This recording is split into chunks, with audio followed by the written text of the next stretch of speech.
And welcome back everyone to day number 2 of the Sligo Chess Festival. Today were 2 rounds. It was a double round, the first one at 9:30 in the morning, which was difficult for me, and the second one at 4 p.m. local time. It's already pretty late here. It's approaching 10 p.m.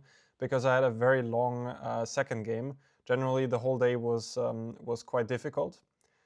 But yeah, tournament continues, and I'm still in not such a bad position overall when it comes to the standings. So let's start with the game from the morning against none other than the chess nerd himself, Zachary Zane, who was not streaming his game, but I think he's recording the games, and maybe we're going to see some content from that game afterwards, because yeah, as we will see, there was a lot to cover from that one. By the way, again, huge shout out to the commentator, Jose, who did a fantastic job once again for the second round of today. Make sure to check him out. Make sure to check the streams out, of course. Tomorrow is only one round. Let's say that immediately before I forget. And it is at 4 p.m. local time, which is 5 p.m. Central European time, again with commentary. All right, so let's start with the game. Zach went for his main opening e4, and I decided to play the Najdorf, which I did not do for quite some time. Last year, I think I almost had no Sicilian games, maybe one or two.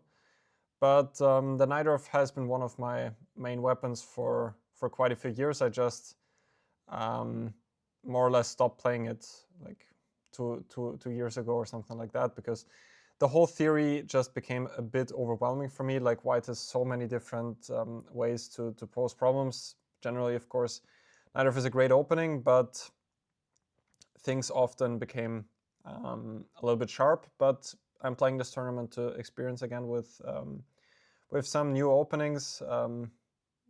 Najdorf is not new for me, but you get what I'm saying, and so I thought it would be nice to try it out again. He went for the English opening with f3. By the way, as you can see from the time which was spent, he came a little late to the game and also had to set up his camera, which took a little bit longer than he might have expected. Okay, so yeah, e5, bishop e6, all of this is still more or less standard. Bishop e3 and now bishop e7. Queen d2. I think this is still basically the main move in the position, and now h5, which is kind of a modern tabia. Back in the day, people were not playing this at all with h5 because yeah, it does weaken the king side. But a couple of years ago, it's actually quite a recent development. Like, if you speak about it historically, back in the day, people always went for short castle, and basically this line, knight d7, g4, b5, and a lot of theory here. But h5 is a way to try and get more of a game, even though in the meantime there is also quite a lot of theory on that. The idea is just to stop g4 in all of the positions, but as I said in the beginning, it does weaken the king side a little bit. He went for bishop e2. I had a game here once where I went knight d5 with white. You can actually find that video on my channel. It was probably my best opening preparation ever. I think the video is called something along the lines like my best novelty in the English attack. If you want, you can definitely find it. Not sure if I'll be able to put an info card on that after I'm finished recording. But I had like some 35 move preparation from the white side, and basically won with my preparation there. But he went bishop e2, which I was not that familiar with. Knight d7, I guess this is the move which you play here. I didn't really see what else I could do, so it looked logical. And now he played knight d5. And the thing is, now if I take with a knight, which is kind of the main option in the position which we've seen earlier, now I will not get some lines which I would usually get, because white can castle immediately. And if we go back to that position after knight d5, you can take with a bishop, but then white generally gets a good version because he hasn't committed himself to going bishop e2, like in the game later. But after taking, now after bishop e2 here, if I go knight d7, then it will transpose back to the line we've just seen. But generally people go bishop h4 here, and this is also what I intended, I can say that. There is also with inclusion of a5 and a4. Actually, I was not so sure which one I would have gone for. But generally, the idea is to provoke g3 and then just go back all the way to e7. I think bishop f6 is generally also playable, but generally they go back to e7, which is just a clear tempo down now. But the whole idea is that usually in those lines, white wants to play short castle and then f4. And if they do it here, then black will always have some counterplay with bishop h3. Not sure if black even castles now, but in general, there is always this idea, maybe even immediately, which yeah, is a good square for the bishop, and it makes white's task a little bit more difficult. Yeah, if you go knight d7 short castle, and now, for example, in a position like this, if white gets f4 and there's no bishop h3, those things can be pretty dangerous for black. But let's get back to the game. There's still a lot to cover. Bishop takes d5, e takes d5. But now at least the bishop is misplaced, or not misplaced on e2, but maybe the white has would have had some other options with long castle if he didn't commit to bishop e2 in the beginning. Yeah, I went queen c7. It looks logical to me. I think it's also the main move. Engine says it's all right. Again, I was not so familiar with this line. He went c4, but I've seen something along those lines before. I was just trying to figure out like the move orders here. That's why I spent a bit of time. But in hindsight, it was probably pretty useless to spend that time. And now a4, which yeah surprised me, or was a nice surprise for me, because I often remember this plan for white, not to commit to a4, and then try to get something like this with knight c2, knight a3, knight b5. But maybe I'm mixing things up here. Like also in the game, I thought I could play something like bishop d8 and then queen a5 next, and it looked pretty decent for me, at least humanly speaking. Yeah, so I'm not so sure what he actually where he actually went wrong. He went short castle now, which seemed natural, and now b6. But I mean, here he definitely went for the wrong plan with knight c1. The whole idea of g6, I spent some time here because I was not so familiar with things here, was actually to try and avoid f4. Because if I play slowly like this, I was actually quite concerned that he would go f4. I can never really take, because then the knight will get to d4 and then to c6 or to b5. And generally, I would like to play knight e4. But my issue was that now the pawn on h5 is hanging. And there were also some other lines where was this exactly? Like, for example, if I go knight c5 here, just in general, to point this out. Now, after a move like queen c2, I would like to go f5. But if I didn't play g6 yet, then this pawn on f5 is going to be hanging like this. So this is why I played g6 here. So that if you would go f4 now, then I would have gone for knight e4. I was thinking about queen c2, f5, and if bishop f3, I thought I could probably have a couple of options here, but I thought I could play, was it this? Not so sure actually. Maybe with this knight, so that I can recapture with the knight. That might be possible. That this was my idea. But I mean, just in general, this was the whole point of g6, to have this knight e4. I don't know if that's any good, but it seems objectively like it's not a bad choice. So he went knight c1, and I don't know if his idea was to go knight a2, knight c3, knight b5, but it just doesn't work, or it would be way too slow. Like if he wants to prepare that with something like this, I would just, yeah, even if the knight is on b5, then yeah, it's not really doing so much, and I would just continue with some play on the king side, like knight h7 followed by f5, for example, would be quite natural.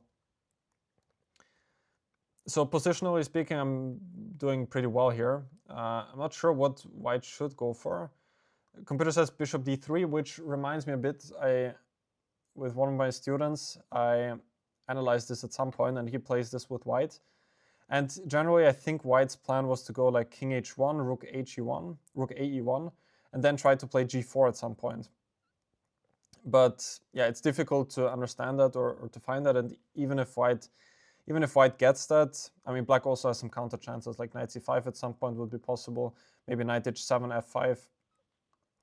So yeah, and it's not an easy plan for white to figure out. Yeah, so let's be a bit faster here. Here I spent way too much time on this decision with knight d7. I was figuring out if I should maybe start with rook a6 instead, because here I was thinking if he could go a5. And I think I have to take on a5 now. If knight takes b3 first, then he has this intermediate move. At least this is what I thought. And after taking something like this, I thought that the knight could come to c6, but white is very badly coordinated. Like, I thought that this should somehow work for me. Like, it just looks good. I have ideas with e4, but I was spending way too much time just thinking about this. Yeah, if I would have started with rook a6, then a5 doesn't work, but now he has the option to take, and I cannot take back with the knight. So I was just not sure which one to go for. It's also possible to go rook a6, but generally knight fd7 is probably the best move anyway in the position. What is this a5? Just so I understand. Yeah, it's pretty... even this is possible. A takes b6 and rook b8. Oh, I didn't see that. But taking knight a5, rook fb8, and yeah, this and e4 is coming next, and black is clearly better. So we went rook b1 and now rook a6. Maybe there was something more precise than this. I could play rook a7, for example. Like, this was a bit of a hasty decision because now, I mean, I sort of underestimated this, that he would go for that. I mean, I anyway shouldn't complain because I'm still better here. But maybe if I would have played something else like rook a7, he would have an even harder time, because now if he takes, I guess I can just take bc. That must be the point. And now he doesn't have queen b7 like in the game. Because now after taking, I took back d takes c5, which is I think the only way to keep an actual advantage. If I take with a pawn, I'll also, if I take with a b pawn, I'll also be sort of better here, but I don't think it's enough. Yeah, I have the better pawn structure, but the rook on b7 is quite active, and even if the bishop gets into white's camp, then it doesn't attack anything. So I took back dc. Queen d2 felt a bit passive. I thought he should go queen b5 here. Now bishop d6, and here I was quite shocked that he allows me this e4, which now gives me basically a winning advantage. I thought he should have gone for g3, but then I can continue with like king g7, rook h8, h4 ideas, and yeah, he's also in the defensive. Computer, funnily enough, says that e4 now is also possible. So he even goes for a position like this with white still having the pawn on h2 and says that black is still much better here. I would have gone for something like king g7 here, I think. This would have probably been my idea, or h4 immediately. I was thinking about those two things. But yeah, bishop d1, now e4, and this position is great for me. It wasn't so easy to figure out over the board which plan I should choose, and I kind of misplayed my advantage after that. Bishop f4 is the top move of the engine. I was thinking about that. Bishop f2, bishop g3. But I don't really get the point. It's just, yeah. Queen f3, for example, now he goes, it doesn't really care, like anything. Bishop e5, king g7, just slowly winning, yeah. Bishop e5 and then rook d6, rook f6 is actually a nice idea. I didn't think about it like this, because I brought the rook in the game, but in a different manner, via e5, which is not as precise, because now he does get some counterplay on the f-file. And if I would have done that differently, like, even if I go bishop e5 here, is that a better version? Rook a3? Could go for something like this, but I mean, I should have just played it slowly here, I think. Like, even if he gets that, yeah, now rook takes a4 is possible. I didn't see like how I would improve my position for it. He wants to go h4, just still not sure. Okay, it looks great for black, but what is my actual plan?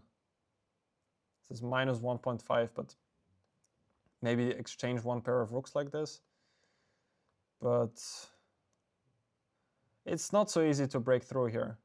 Like, maybe you can go f6 and then g5, g4 at some point, but I wasn't so sure if I just, yeah, I didn't really see the winning plan here, like, to be completely honest.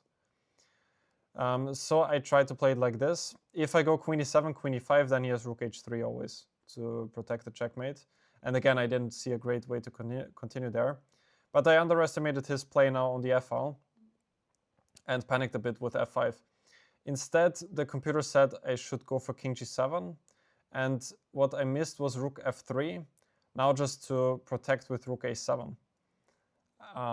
Because now if he goes, yeah, he's just losing the rook here, like this.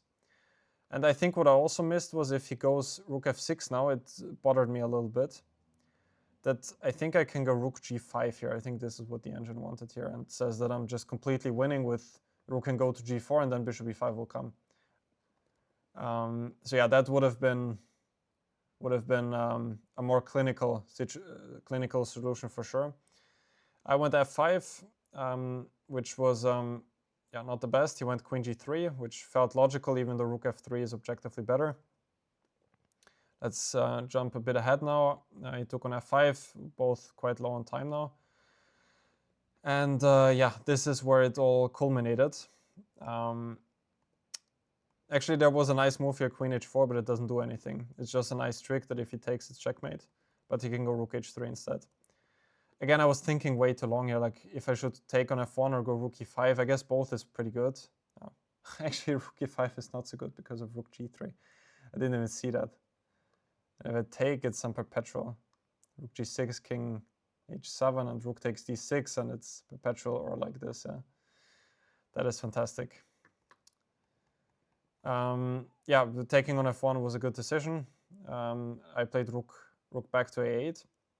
Queen e5, queen a1 was my problem, by the way, which my opponent told me he didn't see. So he would have gone for queen g1 even, which would have made me quite happy. But queen a1 is probably a draw if you can exchange the queens. Yeah, so I went here. Engine says rook a7 is a bit better, but I don't really get it. g3, queen a1 better, but generally White's problem is the king is very weak. So he's in quite some trouble here. And after g3, I think here I could have basically ended the game if I went for the move h4. I think that was the moment, which I even considered in the game, and it looks incredibly logical. But I was just thinking, like, if he takes queen takes h4, he will get rook h3, and actually I'm not really breaking through on any squares. But what I just didn't think about enough was that I can just go rook f8 first. I'm not even sure if this is the only winning move. It probably is. Rook h8 should also be decent, but rook f8 is by far the cleanest, and this is what I didn't consider enough. Like, maybe I even thought about it briefly, but for some reason it wasn't like immediately clear to me that it was winning. But once you see rook f8, like if you think about it for a couple of seconds, it becomes pretty obvious, I would say.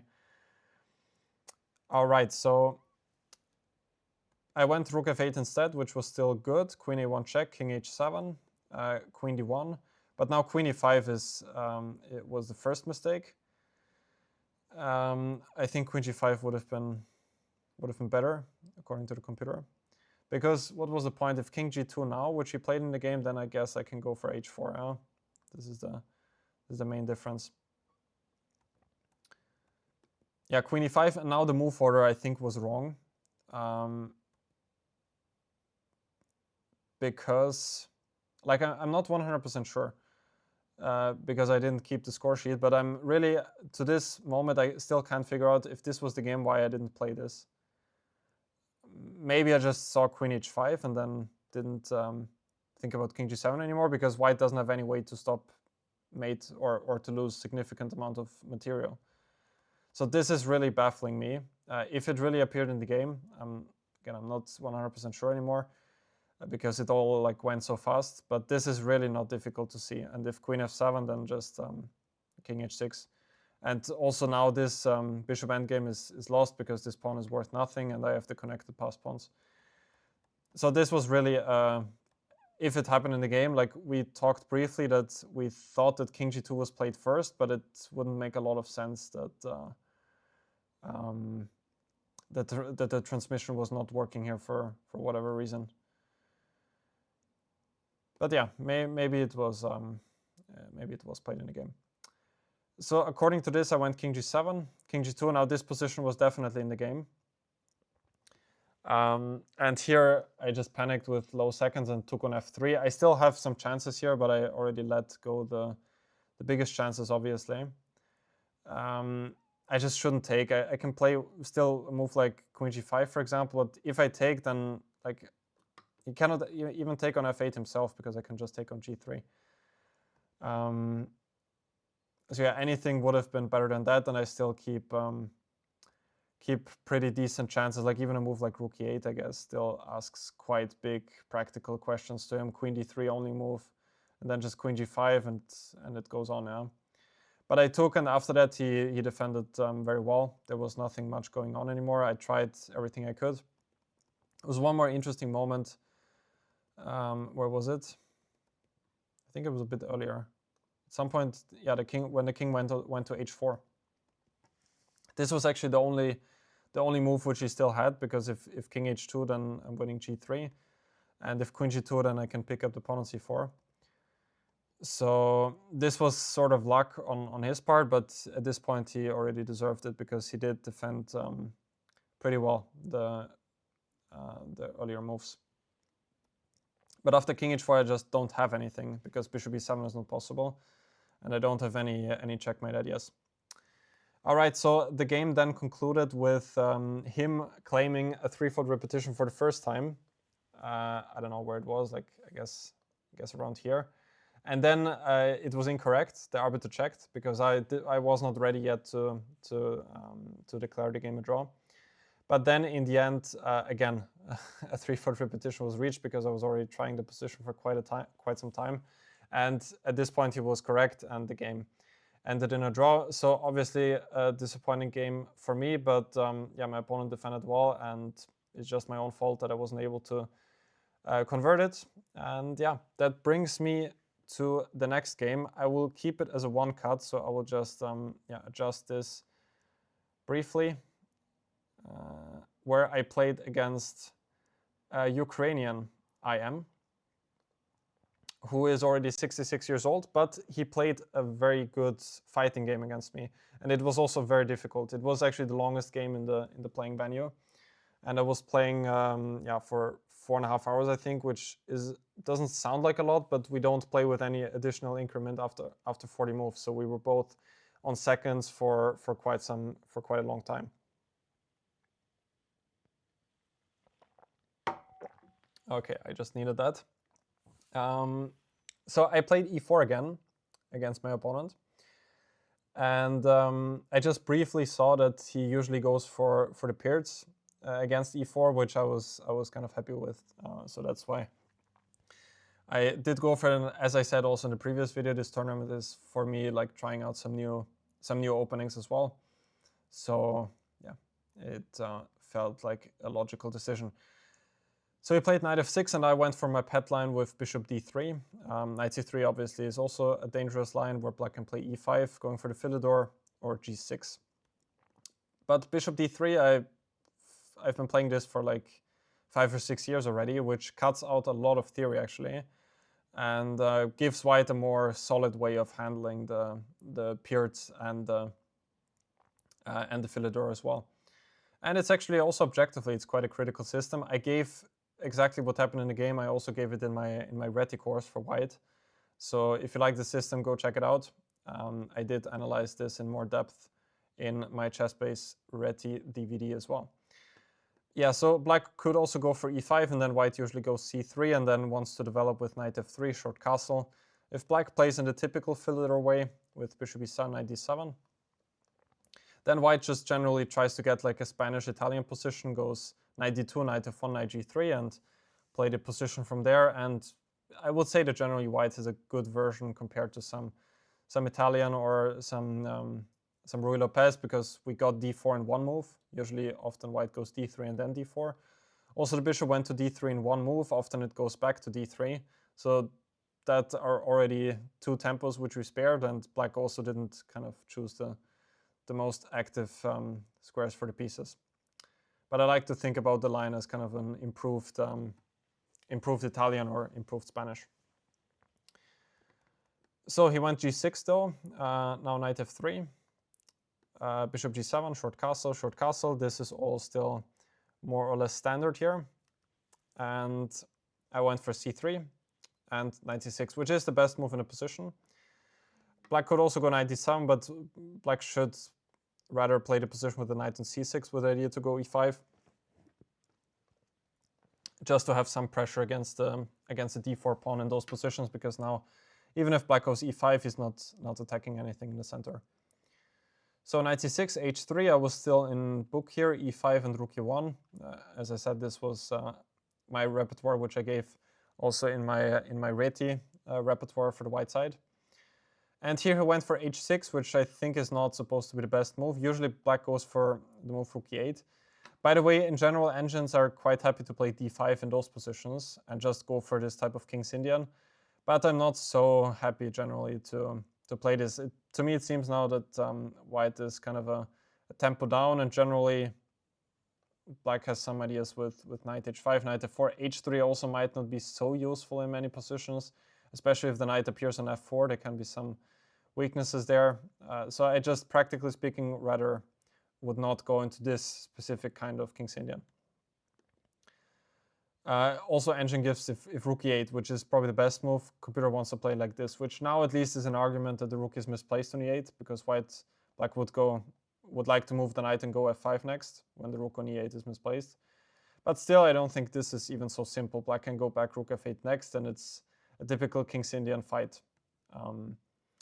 Rook e8 is more precise because it's attacking the pawn on e4 indirectly. In the game, after h6, I went bishop e3, but now this is not possible because black can take, and now the pawn on e4 is hanging.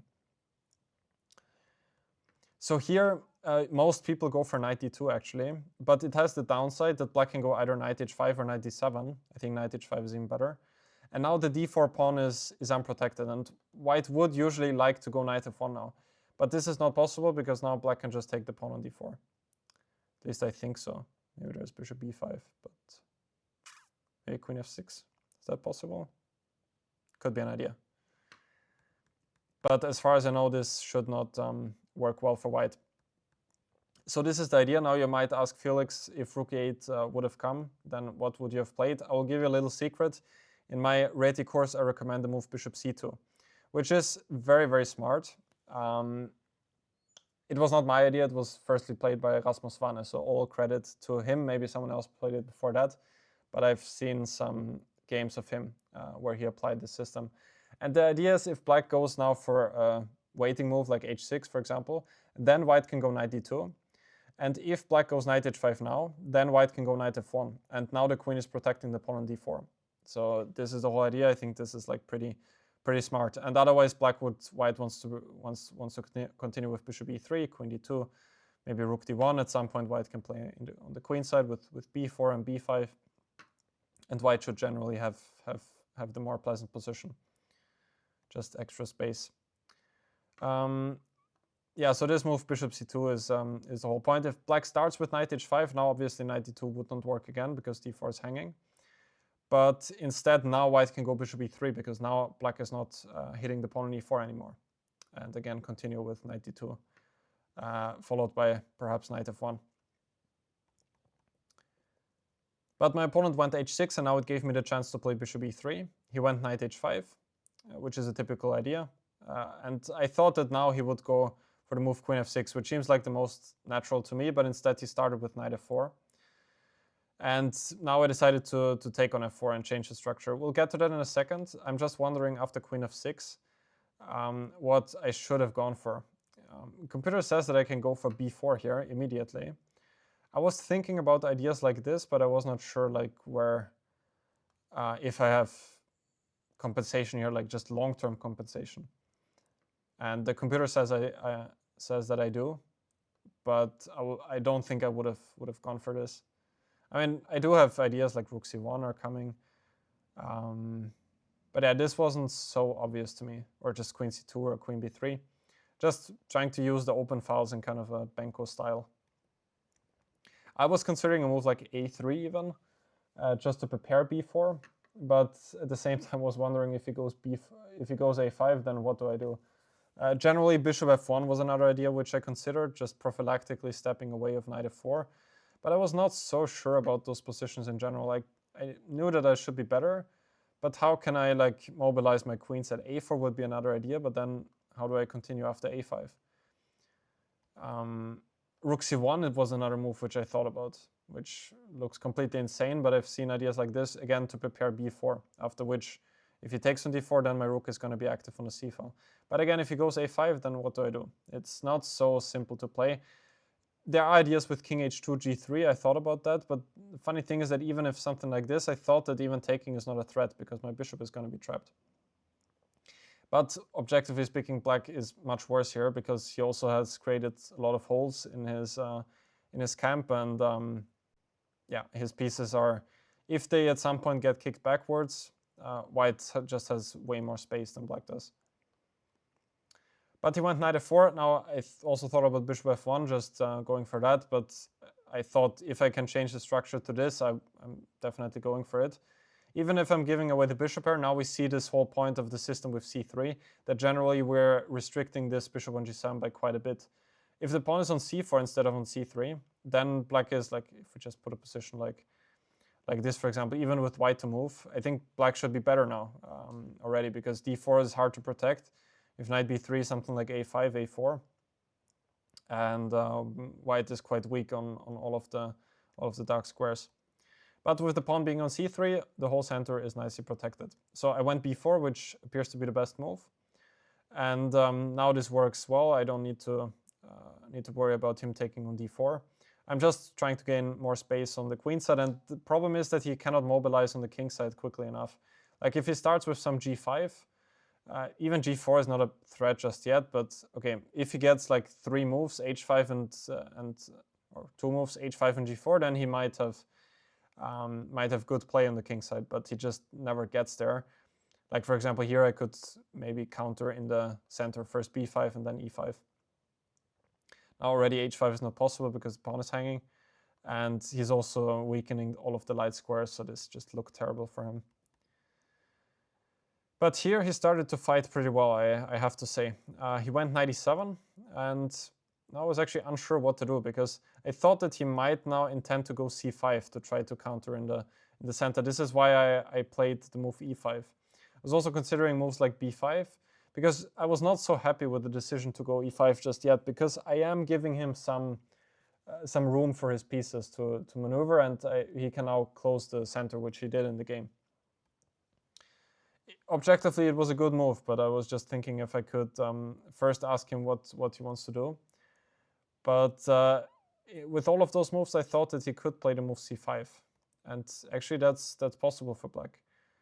I was thinking about something like this, but it didn't seem so clear for me to play, or so easy at least. Computer gives a huge advantage for white, almost +1. But if rook b1, which was the top move, I just thought something like b6. And now black has at least sort of normal moves to finish development. I guess the bishop will go somewhere. Actually not so easy, because bishop d7, maybe knight c4 will come. But still, bishop d7, if knight c4, then queen e7. He will put one rook to the c file.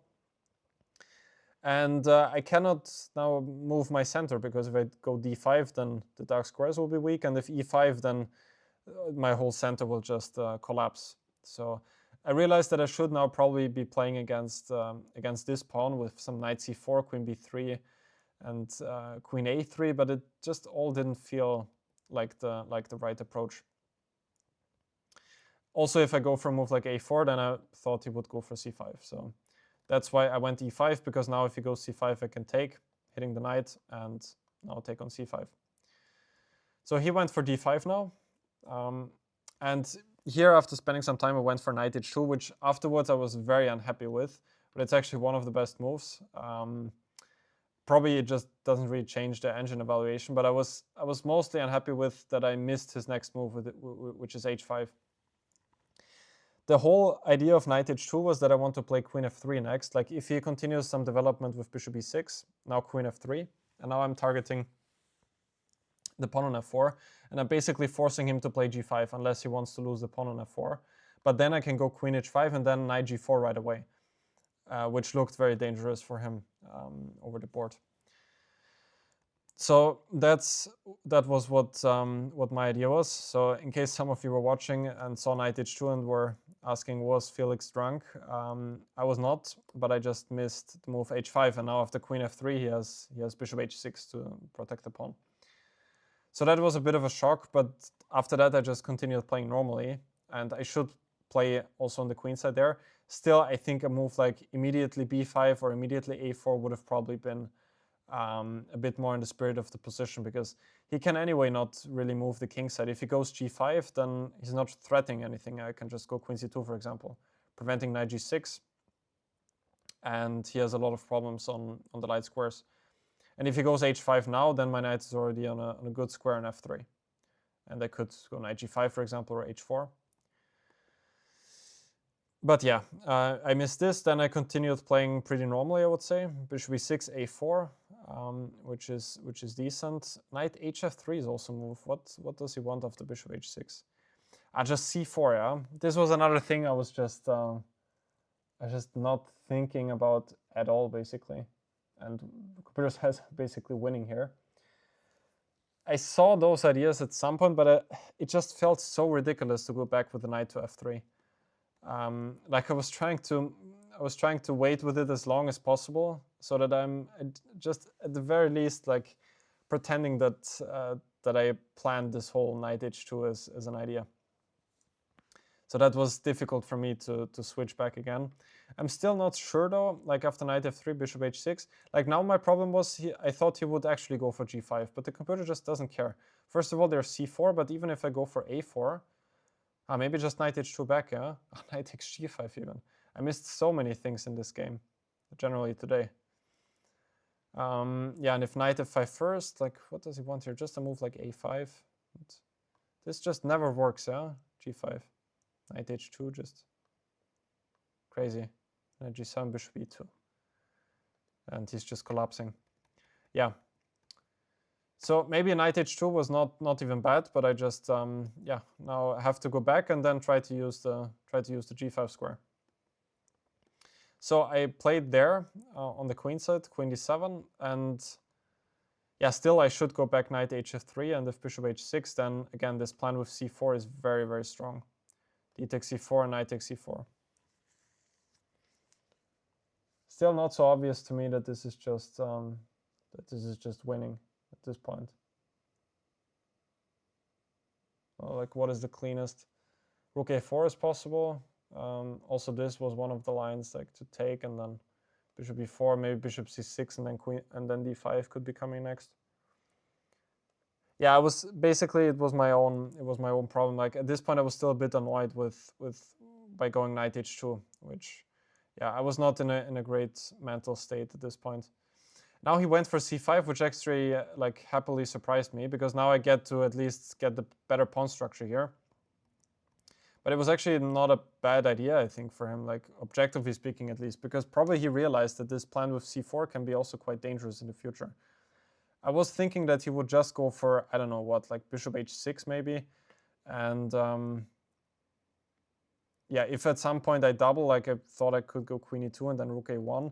I thought he would just stay like this. And even if I take and go rook a7, like I thought he has like sort of a fortress here if he just continues waiting.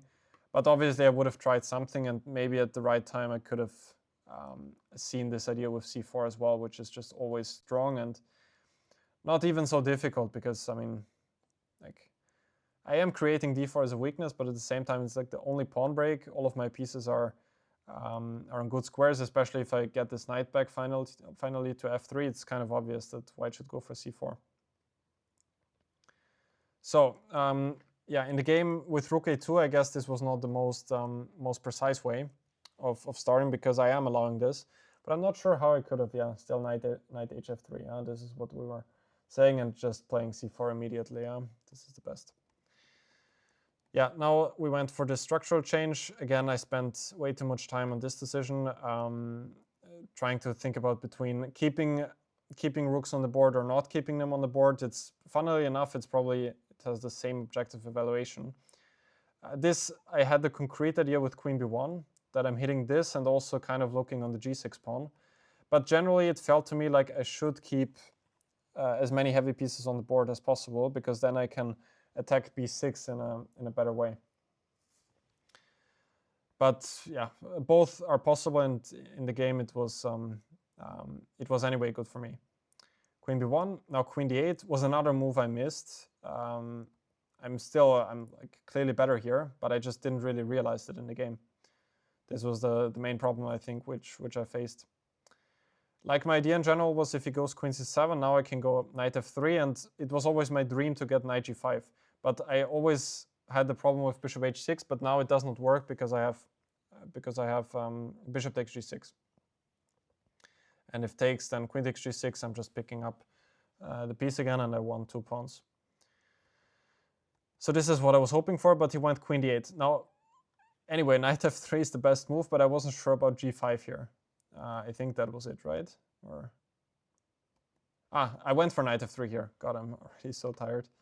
I went for knight f3 here, and now he went king h7. Yeah, that was really shocking to me. It's according to my engine, it's even one of the best moves, but it's just such a shocking move. He's just going into this pin, but I have no way to actually make use of that, and at least he's protecting the g6 pawn, and he's getting ready to play bishop h6 next. So as crazy as it looks, it was actually not. At least the move had an idea. I would have probably never played it, but yeah, he had the idea, because otherwise I might be playing h4 and then knight g5 myself. So actually not a very creative idea by my opponent, if we put it like this. Yeah, I went h4, forcing him to go bishop h6, and at this point I'm not sure how I should have played the game in a better way. I tried to put pressure on b6, but that was not the best way. Again, what can be the best plan? Of course, rook c1 and now c4 next. This is what the computer wants to play. I wanted to play it as positionally as possible, but let him consolidate after that. So queen b5. When knight e7, still c4, a great move. And I should be winning after that, because I can take on d5 and then my knight is joining into the game. I played rook b1 instead, knight f5, and now again c4 was working. But I was just, I don't know, lazy to calculate at this point, or just too exhausted. I took on f5 instead, which is already kind of a concession. I also have to be honest that I think I missed knight f5, just honestly. Like, if queen takes b6, he has knight takes h4, and then he has an intermediate check on f3. I think this is also another thing which I missed here. So I just thought I have to take on f5. This c4 here, I didn't even consider it at this point at all. If d takes c4, take, and can just never take on h4, yeah? Just queen d7 is coming in the end. Everything is collapsing, yeah. Yeah, not my sharpest day. I took on f5, still thought I have great chances here. But now he started to defend pretty well, I thought. Engine probably doesn't agree. But let's see. Rook a6, queen b7, queen a4, bishop e6. Now, I guess, again, at some point c4 can work. Of course, rook a7, queen c8, and now c4 would have been good. c4, d takes c4, what happens here? Again, knight e4. Okay, now it's already not so obvious. Yeah? c3, queen c2, and apparently I'm ready to take on c3 next. His problem in general is, of course, the bishop on h6, which is not doing anything at all, rather than protecting on g5. But I played it slow, and I let him off the hook, basically, and let him equalize. So we're going to jump a few more moves ahead. This was a nice maneuver, I have to say. Like, here I was getting already pretty annoyed, because I'm just not getting anywhere on the queen side. And I realized that, again, c4 ideas would have been better. So I just went backwards, trying to consolidate, and then tried to look for knight maneuvers. And I found this idea to try to bring this knight to f3. Queen a6, rook a3, queen c4, and now rook b3 back. So my idea was, if he goes back, then I saw that I could play rook b5 instead, which was kind of my idea. I was also a bit annoyed that I didn't go for rook b5 earlier, which would have looked like a more proactive move. So now he went bishop e6. Actually, at this point, knight e2 is suggested by the engine. I still don't understand that here, because I looked at this, but was not convinced at all here if he goes back queen e2. And it's also not clear rook a7, but it's very, very sharp. Queen takes f2, and then some queen b4. Okay, this is already too deep for me. I went rook b3, bishop e6, and okay, actually, what did I do here? Just moved around there, and then I went queen d2, trying to gain time. My idea was to prepare knight g5 on the next move, which was kind of what I was playing for. Now at least the f4 pawn is already hanging. Still, I was keeping some chances here. Now, objectively, the position is equal. But I do have something to play for, which is the pawn on f4, which is weak. Queen b5. Now I cannot take comfortably just yet because of queen b2. So I played knight f3, queen b1 check, king h2, and now queen c2, which is the first real blunder in the game. I'm not sure what else he should have done. At this point, I was already feeling quite confident. Queen e4 is the only move to keep on fighting, just to protect the pawn like this. But it's already feeling uncomfortable here, I would say. Like if I go rook b3, he says bishop g4, and if knight h4, f3. Okay. And if I go knight h4 immediately, b5. Okay. b3, rook b7. Yeah, just cannot really make any progress there. But he went queen c2, I went for the endgame, and now actually a nice exercise. If you're still watching this video at this point, first of all, thank you for that. You are a true supporter. And now at least you have some reward, which is that you have a fantastic position to solve or to show to your students or to show to your friends. This is one of the parts of the game which I checked with the engine already before this analysis. And white has a fantastic way to win the game here, which I didn't see in the game. In the game, I went knight e1 with the idea to attack the bishop and then trying to bring back the king to the center, which I also did in the game. Instead, the only winning idea was to go knight g1, which once you see it, it's not that difficult, but I just didn't look into this direction at all during the game. The idea is to have either knight e2 or knight h3, and he cannot protect the pawn here.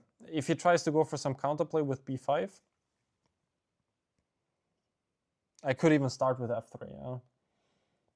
Not to give him the option to play f3 himself, which is probably not that great, but just as an example, now rook c4. Actually, now rook a7 is important. Okay. Maybe I should start with knight e2 first. Yeah. Yeah, and I'm winning the pawn. I went knight e1. Now it's back to equal again. It was severe time trouble here for me already. I was also quite nervous. Now king f2 and king f8 was the mistake. Now he needed to go for counterplay with b5. Still not sure how this goes. Like if king e2, then rook c4 and rook b3. Rook a4. This is the whole point. I missed that. He probably did so as well. Still, it's not so obvious why this should be a draw immediately. But black is fairly active and he has maybe some ideas with perpetual check even. Like this could be one idea which I'm seeing. Check and back and the draw. Yeah, but he went king f8 instead. Lucky for me, king e2, king e7. This was too slow of a plan because now I can go to the rook endgame, which is quite dangerous for black, if not even lost. King e6, and now I played rook b3. More precise is probably rook a6, but in the game it worked out well. Here I wasn't sure how I will continue if he plays rook c6, but maybe I can then just go for a move like rook a7. Because in the game, rook b3 kind of set up a trap, which is that rook c6 is not working, and he fell into it. Because now I have a zugzwang after rook b5. He cannot move the rook and he cannot move the king. I'm still not understanding why this is still a draw. The computer says rook b7. Now my idea was to go rook b5 and then c4 on the next move. Rook b8, c4, take, h4. And I guess whenever king d3 comes, he plays king f5. Yeah, I also did not see that. So that would have been a draw, but he went rook c6. Rook b5 and h4, king d2, one of the ways to keep the zugzwang. King f5, and now he has to drop the central pawn. And here I think I would have had a much easier win with rook d7 immediately. Just picking up this pawn immediately because he cannot go f6 due to rook d6. Instead I went rook d6, which is also winning. The whole point is if he takes, this pawn endgame is losing. d5 is important because at some point he's going to run out of moves, and once the king moves, then d7 is going to queen. So he played rook c8 after I played rook d6, took on b6, and okay, rook b2. It's still winning here, but I was actually a bit afraid that he would go h3, and thought that he might have some counterplay here. Like I was thinking about stuff like this here. I was trying to figure out like what was the most precise way of winning. I thought this might be possible, but it looked too passive. Like even rook c1 would be possible then. I guess at some point I just need to go for something like this, because if the f7 pawn drops, then at least I'm gonna be quite active. So if I would have spotted rook b7, probably would have, then it would probably be an easy win. But he anyway went king f5, king d3. Okay, one king c4, another pretty strange move on my part, but yeah, I was low on time already, pretty exhausted at this point. King c4 just strange. Yeah, I also had 3 seconds on the clock. Like this plan just looks wrong, trying to bring the king to d5. Rook b6 is better, I guess. Also rook d7 is way more natural. Went rook f1 now. Still winning after king c4, yeah, but it just doesn't feel like the best way to me. Rook f1, which yeah, I was quite happy to see, and now rook b7, and I'm hitting f7, and now d5 was coming, and the rest was more or less easier. I have a couple of ways of winning. Also, I was quite unhappy with rook f6. It just looks more natural just to get these pawns moving. I don't know in which concrete way, but it just feels like I should go for some king c5, king d6, or king d4, c4, and try to run in immediately. It was just, yeah, maybe it's anyway too much criticism on my part, but I was pretty unhappy with many of the aspects of today's games. After that, nothing much happened anymore. This is how the game then concluded, and here he resigned. Yeah, that was it. As I said, pretty unhappy with how I played today. I mean, the result is acceptable so far. Would have, of course, preferred to have 3 out of 3, but 2.5 is also something I can live with as long as the rest of the tournament goes well. So that was it for today. A pretty long recap today. If you guys still enjoyed it, let me know in the comment section down below. Leave a like and subscribe to the channel. You can also check out my socials, all in the video description down below. Check out my courses if you want to support me. My website, felixpoberg.com. That was it from me, and I will see you guys tomorrow. Another disclaimer again, tomorrow is going to be a live stream at 4 p.m. Irish time, which is 5 p.m. Central European time, with commentary. So see you guys hopefully in the stream. And yeah, that was it for me. See you guys tomorrow.